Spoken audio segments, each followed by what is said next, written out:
Extraído de Poetos Duetos, Jesús García Rodríguez y Miguel de Asén. Oda a cualquier cosa. No sé ni lo que vales ni cuánto cuestas. Si eres una cosa insignificante o majestática y rimbombante, o si traerás consecuencias funestas.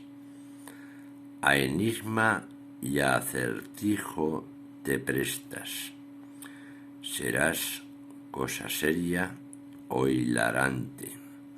Le servirás de regalo a mi amante.